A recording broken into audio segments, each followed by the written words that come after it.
جندي بحري جوي موشد شعارنا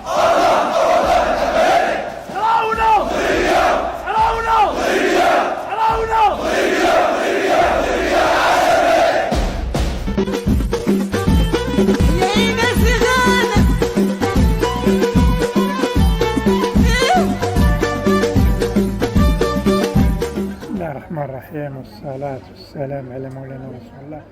أيها الأحبة الكرام، عدنا إليكم والعود أحمد. إن شاء الله اليوم عندنا واحد مساحة جميلة جدا وراقية، يعني وهذه المساحة هي العنوان الرئيسي الذي يدور يعني في مواقع التواصل الاجتماعي، خاصة فيما يخص القضية الرئيسية، القضية ديال الصحراء المغربية اللي تكون نواة ديال الوجود أو الظل المغربي كما قال المرحوم الحسن الثاني رحمه الله: فليعلم كولومبو مع من حشرنا الله في جوار.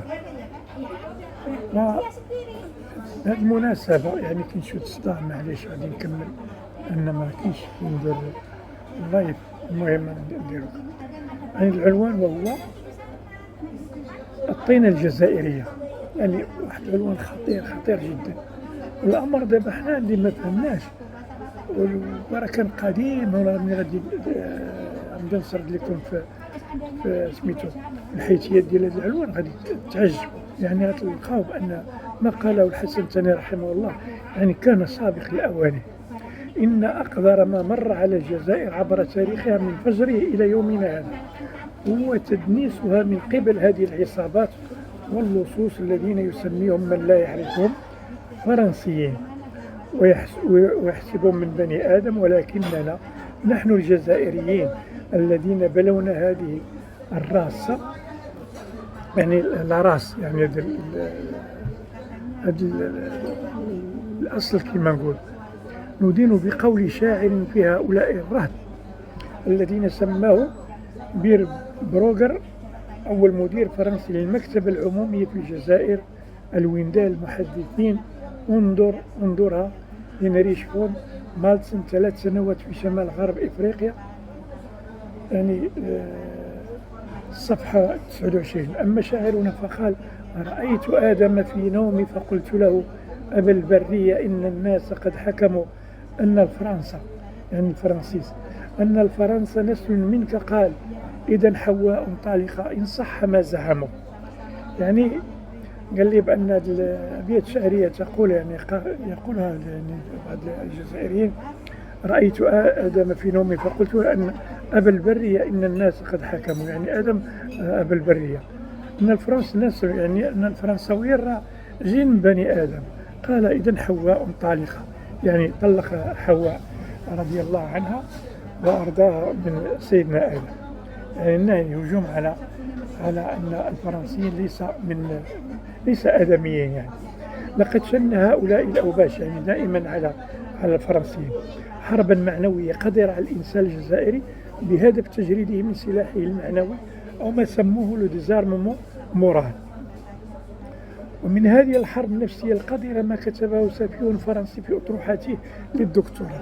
نتابعوا أن واحد خينا فرنسي قديما، يعني قديم هادشي، تقدم بواحد أطروحة الدكتوراه ديالو، وأقرته عليه لجنة علمية ناقشته فيها. كاين واحد يعني إنسان يقدم ماستر ولا دكتوراه وداكشي، كاين واحد لجنة علمية يعني في أي مؤسسة جامعية أو دولية أو يعني كتناقش هذه الأطروحة.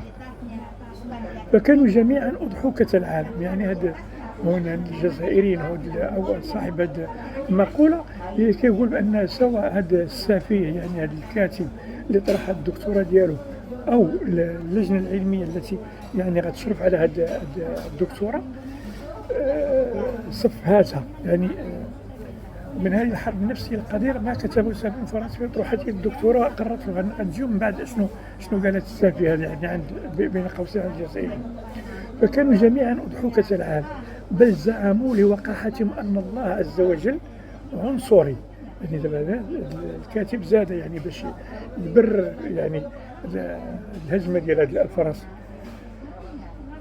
زعموا لوقت أن الله عز وجل عنصري يهب العقول لجميع بني آدم ويحرم الجزائريين أي وقاحة.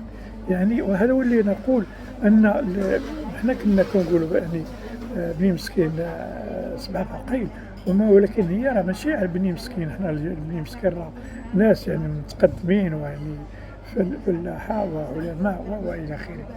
ولكن هذا يقول لك بأن الجزائريين 20 فعقل أو مدينة فعقل، أو كيقول لك أن الجزائري اللي قام اللي كينوض بكري هو اللي كيدي العقل، الجزائريين الآخرين كيبقاو بلا عقل. المهم ديما نرجعوا لهذا المشكل، هذا خطير جدا. قال هذا ألبير مورلان في أطروحاته، يعني في الأطروحة ديال الدكتور: يجب أن لا ننظر إلى المواطن الجزائري وكأنه ذو عقل شبيه بعقلنا. أمر خطير جدا. الدكتور قديم الطرح ديالها اللي خاص تشوفوا الشخص الجزائري. وانا لا نقول ان هذا الفرنسي في الاطروحه ديالو يقول الشخص الجزائري، اما نحن فنقول الشخص التبوني كأنه ذو عقل شبيه بعقلنا. وإذا فكرنا في أن التعليم يستطيع أن يغيره تغييرا كامل فإننا نخالف بذلك بل نتجاهل قانون التطور الثابت. خطير، أمر خطير جدا. يعني قال لك بأن الإنسان الجزائري اللي كان عنده عقل بحال العقل ديالنا، حنا كنمشيو ضد النظرية ديال داروين ديال التطور. النظرية ديال داروين معروفة، هي نظرية كما نقولوا شيء ما إلحادية يعني وثبت يعني سميتو، ولكن في كثير من الفصول ديالها يعني حقيقية. وانا درست كما نقول العلوم الحيوية أو ما يسمى البيولوجيا، هناك يتطور سواء على الجهاز الهضمي ولا الجهاز التناسلي ولا الجهاز التنفسي ولا إلى آخره. كاين واحد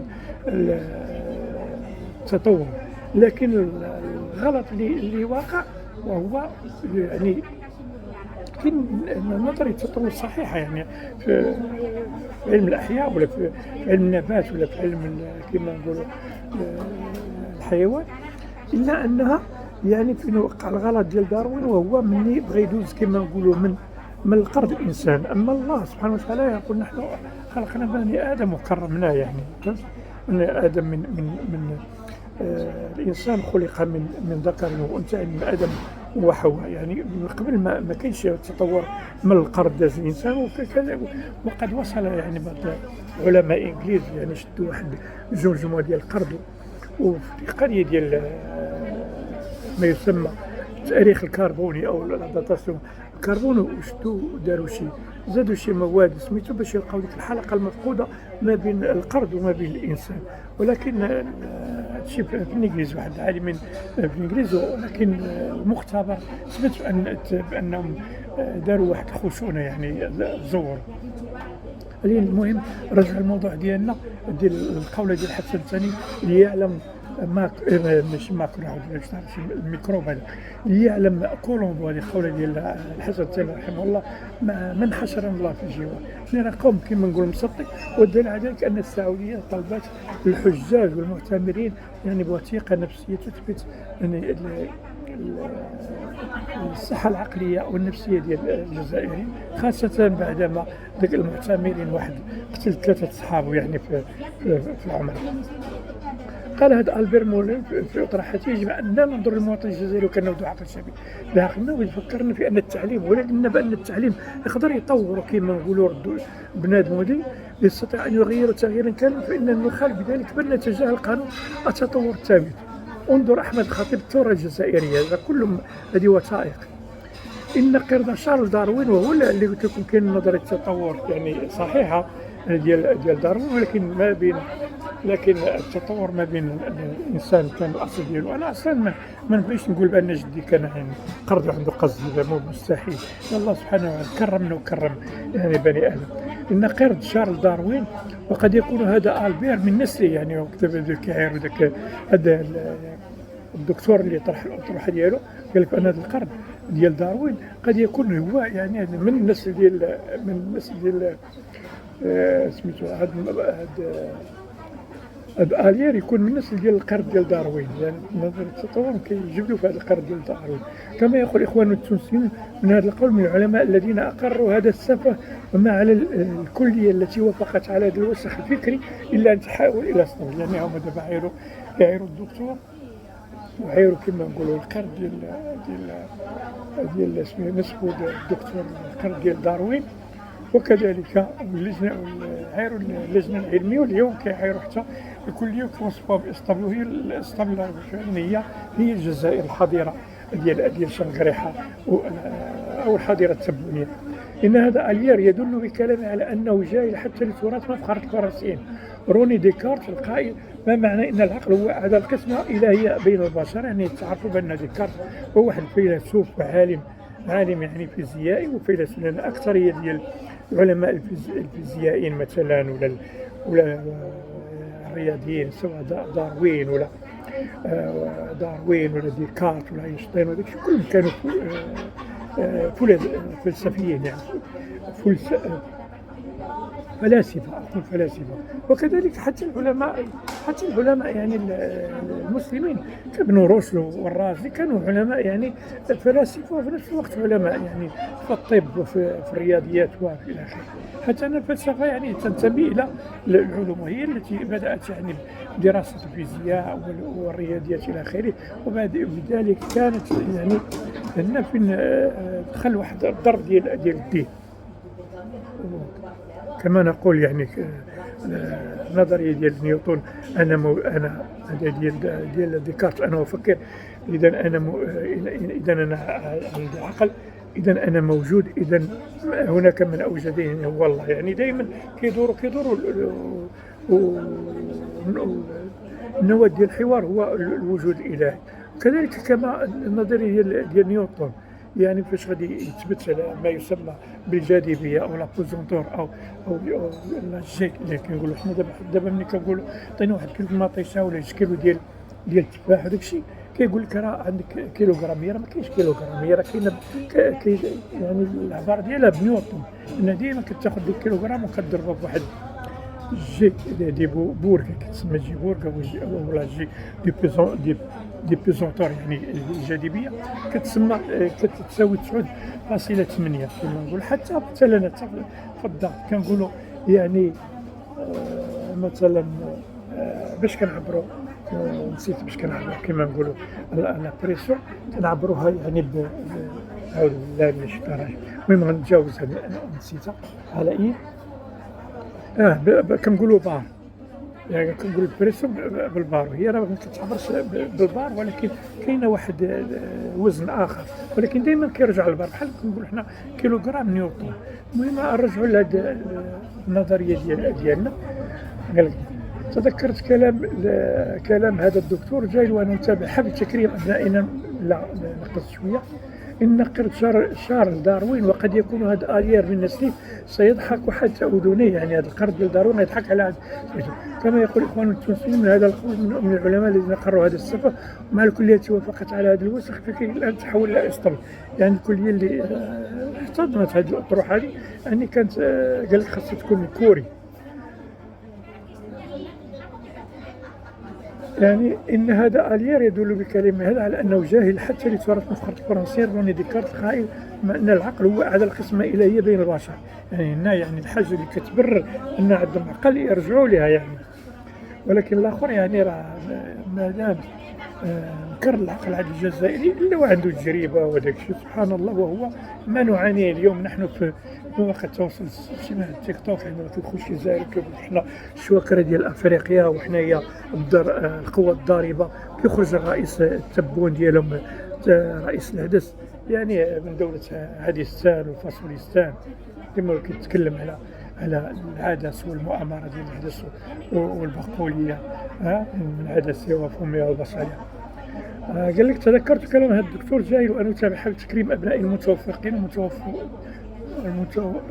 والمتفوقات في شهادة الثانوية العامة. شوف دابا اليوم بداو يعطيو الرشوة للطالب باش يردوا على هذا يعني هذا سميتو الفشل ديالهم سواء في التغذية في الطابورات ولا في الحرائق ولا في أي حاجة حطوا يدي عليهم، وحتى الدبلوماسية يعني انهزموا.